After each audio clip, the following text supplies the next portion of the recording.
নয়ন ভাই, নয়ন ভাই, আরে ওইদিকে কই যায়?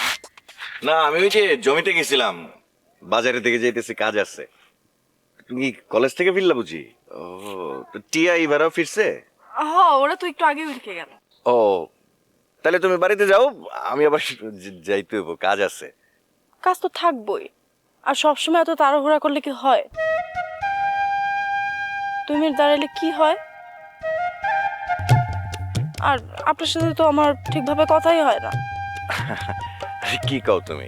আমি যখন পড়াইতে যাই তখন তো কত কথা হয়। না, তখনকার বিষয় আর এখনকার বিষয় কি একরকম? মানে বুঝলাম না।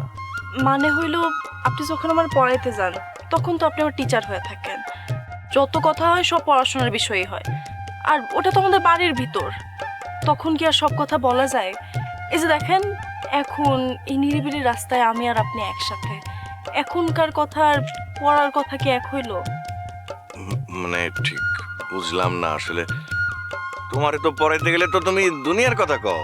আমি বলি ঠিকই, কিন্তু আমার কথা কি কেউ মন দিয়ে শুনে নাকি? আর আপনি তো সবসময় পড়াশোনা নিয়ে বিজি থাকেন। দেখেন না, আশেপাশে কি সুন্দর নেচার। এই নেচারের ভিতর যদি কেউ আমার কথাটা মন দিয়ে শুনতো, আমার যে কি ভালো লাগতো। ওহ, তানহা, তুমি আবারও পাগলামি শুরু করলা। আচ্ছা শোনো, তোমার কি কলেজ ঠিকঠাক তো? কোনো সমস্যা নেই তো? মারুফ তোমারে ডিস্টার্ব করে? না না, এখন আর করেন না।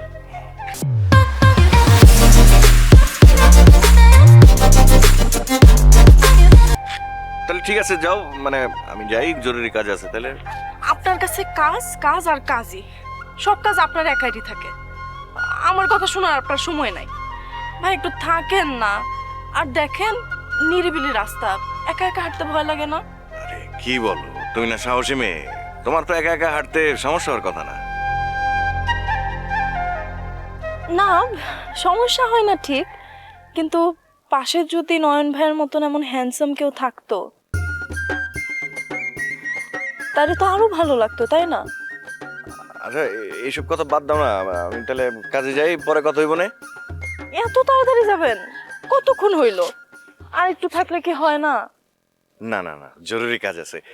ঠিক আছে, তাহলে সাবধানে যাও, হ্যাঁ?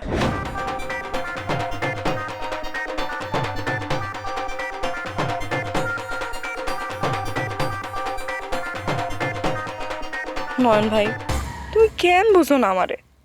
খালি ব্যস্ততা দেখাও। তুমি আসলে বুঝোই না সে আমি কি চাই। কিন্তু একদিন তুমি ঠিকই বুঝবা, তখন আর এভাবে পালাই যাইতে পারবা না।